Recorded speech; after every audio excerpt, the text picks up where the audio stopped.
Hi, Sally Walker here, your hormone and slow age expert. So welcome to inflammation, that's what we're talking about. And this little video is all about the difference in the symptoms of chronic and acute inflammation. So let's start with the easy peasy one, acute inflammation, the symptoms of, this is very obvious, and we are often subject to acute inflammatory symptoms like pain. So people, if you've got pain anywhere, then you probably do have inflammation. Then redness, swelling, heat, a dysfunction. So think about that sprained ankle. All of these symptoms will be there.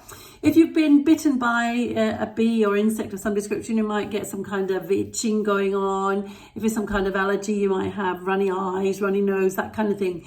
So they're all signs of inflammation, but typically those five, so the pain, the redness, the heat, the swelling, and the dysfunction tend to hang out together. So, but what about the chronic inflammation? You see, these symptoms are very, very different. And maybe just by identifying some of your symptoms, you might be able to have an indication that you're actually having some kind of chronic inflammation somewhere inside the body.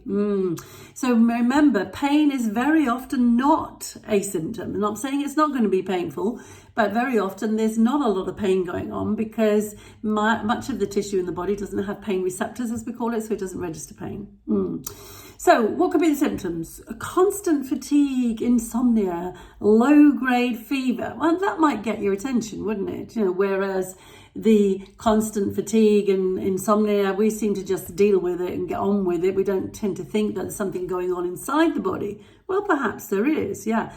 So mood changes, mood disorders like depression, anxiety, general aches and pains in joints. It can also be all kinds of gut problems, everything from reflux to constipation, diarrhea, painful gut. It could be. We do tend to have a pain in our guts when we have problems, don't we? Yes.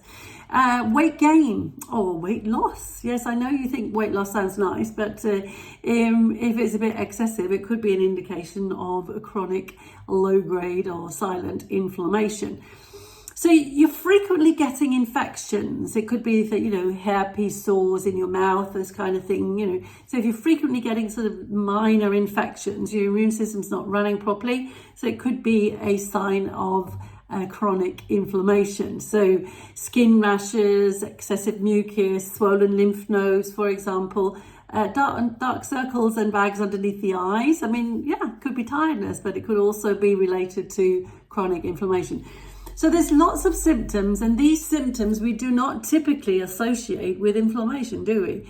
But do a little assessment of yourself and see if you have some symptoms that you think might relate to a chronic inflammation, and then have a look at the articles and the videos about how you can then test to see if you do have a low-grade inflammation, and then you want to know what you can do about it, obviously. Happy hormones, happy life.